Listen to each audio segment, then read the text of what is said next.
WhatsApp guys, welcome back to our channel రెక్కీ life. So guys, ఈరోజు video ఏంటంటే, తమ్ముళ్ళు చూసే ఉంటారు కదా, దేనికోసం నీ బాధ, ఎవరి కోసం, ఎవరిపైన నీ కోపం అనమాట. సో మన లైఫ్లో చాలా అంటే చాలా స్ట్రగ్లింగ్స్ ఉంటాయి. మనం లైఫ్ ఎట్లా లీడ్ చేస్తున్నాం, ప్రాబ్లమ్స్ వచ్చినప్పుడు ఎట్లా హ్యాండిల్ చేస్తాం, మన లైఫ్ ఏంటి, మన థింకింగ్ ఏంటి అనేది, మన బిహేవియర్ ఏంటి అనేది కొన్ని క్షణాలు మనతో ఎవరైనా మాట్లాడితే వాళ్ళు డిసైడ్ చేసేస్తారనమాట. సో ఇలాంటిది ప్రతి ఒక్కరి లైఫ్‌లో ఉంటది. ప్రతి ఒక్కరి లైఫ్‌లో struggles, pain, up and downs ఉంటాయనమాట. సో ఇలాంటప్పుడే అప్ అండ్ డౌన్స్ వచ్చినప్పుడే మనం చాలా అంటే చాలా జాగ్రత్తగా ఉండాలి.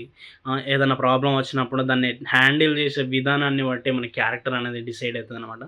సో ఇది నేను చెప్పేది కాదు. చాలా వరకి చాలా చాలా పెద్ద పెద్ద వాళ్ళు కూడా చెప్పింది ఇదే. ఏదైనా ప్రాబ్లమ్ వచ్చినప్పుడు దాన్ని హ్యాండిల్ చేసే విధానాన్ని బట్టి మన క్యారెక్టర్ అనేది డిసైడ్ అయితది. సో కాబట్టి ఎవరి క్యారెక్టర్ ఏంటిది అనేది మనం చూసి మాట్లాడగానే తెలవదు, అర్థం కాదనమాట. ఈరోజు నేను మీతో షేర్ చేసుకోవాల్సింది ఏం షేర్ చేసుకోవాలని అనుకుంటున్నానంటే, మనం లైఫ్‌లో ఎలా ఉండాలి, ఎలా బతకాలి, ఎలా మూవ్ ఆన్ అవ్వాలి, ఎలా స్ట్రగుల్ నుండి బయటపడాలి, ఎలా థింకింగ్ చేయాలి, వే ఆఫ్ థింకింగ్ ఎలా ఉండాలనేది మనం ఈరోజైతే నేను మీతో షేర్ చేసుకోవాలని అనుకుంటున్నాను. సో వీడియో అయితే స్కిప్ చేయకండి, ఫుల్ వీడియో చూడండి. నా వీడియో ఇప్పుడే ఫస్ట్ టైం చూస్తున్నట్లయితే ఛానల్ని ఖచ్చితంగా సబ్స్క్రైబ్ చేసుకోండి. Please do subscribe my channel reiki life. So support for me. So ఇప్పుడైతే టాపిక్లోకి వెళ్దాం. సో ఒక రాజు, ఒక రాము అనే ఇద్దరు వ్యక్తులు ఉంటారనమాట. సో ఆ ఇద్దరు వ్యక్తులు చాలా చాలా మంచి ఫ్రెండ్స్ అన్నమాట. సో ఇద్దరు ఒకే అమ్మాయిని లవ్ చేస్తారనమాట.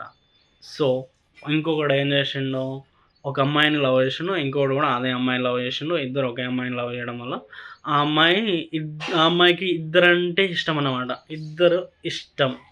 సో ఇంకొకడు ఏం చేసిండు, ఆ అమ్మాయి ఒకడిని ఇష్టపడ్డది. ఆ అమ్మాయికి ఇద్దరంటే ఇష్టం.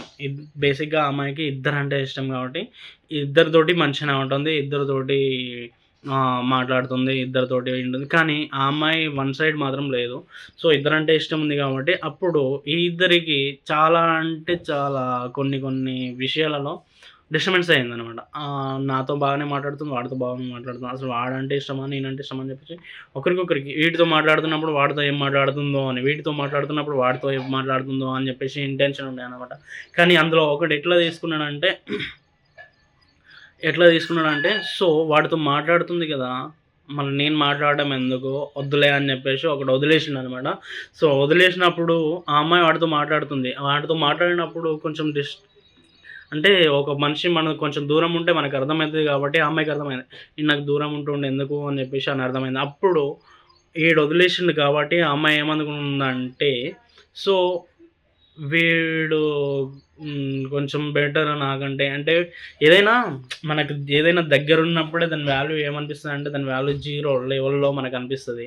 ఏదైనా మనకు కొంచెం దూరం ఉన్నప్పుడు మాత్రమే దాని వాల్యూ ఏమనిపిస్తదంటే హై లెవెల్‌లో అనిపిస్తదనమాట. ఇది ఫిలాసఫీలో మనుషుల్లో ఎక్కువగా కనిపించేదనమాట. సో అందరూ ఏమంటారంటే, ఎప్పుడైనా దూరం ఉంటేనే ప్రేమ పెరుగుతది, దూరం ఉంటేనే ఇంటెన్షన్ మంచిగా ఉంటాయి అని చెప్పేసి అని చెప్తారనమాట. సో దాని పరంగా చూస్తే ఏదైనా వస్తువైనా, మనిషి అయినా నీకు నచ్చకపోతే నువ్వు వదిలేయి. నీ విలువ పెరుగుతది. తీసుకున్నోని విలువ కంటే వదిలేసినోడి విలువనే పెరుగుతది అని చెప్పేసి ఈ వీడియోలో నేను క్లియర్‌గా చెప్పగలను. ఎందుకంటే వన్స్ వదిలేయాలన్నా కూడా చాలా గట్స్, చాలా ధైర్యం ఉండాలి. అది వస్తువునైనా, మనిషినైనా. అర్థమైందా?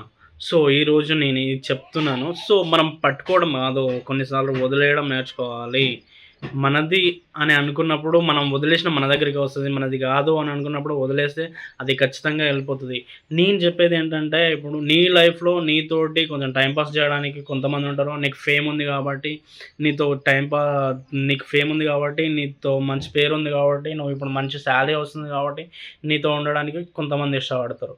కొంతమంది ఏంటంటే, కొంతమంది నీ మనసు చూసి ఇష్టపడతారు. అది పరిస్థితుల వల్ల కూడా దూరమవుతారు. సో బేసిక్‌గా, రియల్‌గా నేను చెప్పాలనుకున్నది ఏంటంటే, మనతో బెడ్ షేర్ చేసుకున్న ప్రతి అమ్మాయి లైఫ్ షేర్ చేసుకోవద్దు అని నేను చెప్పగలుగుతున్నాననమాట. సో ఈ వీడియో అయితే నచ్చినట్లయితే లైక్ చేయండి, షేర్ చేయండి, కామెంట్ చేయండి, సబ్స్క్రైబ్ చేయడం మాత్రం మర్చిపోకండి. సో మరొక వీడియోతో నేను మీ ముందుకు వస్తాను. So bye bye.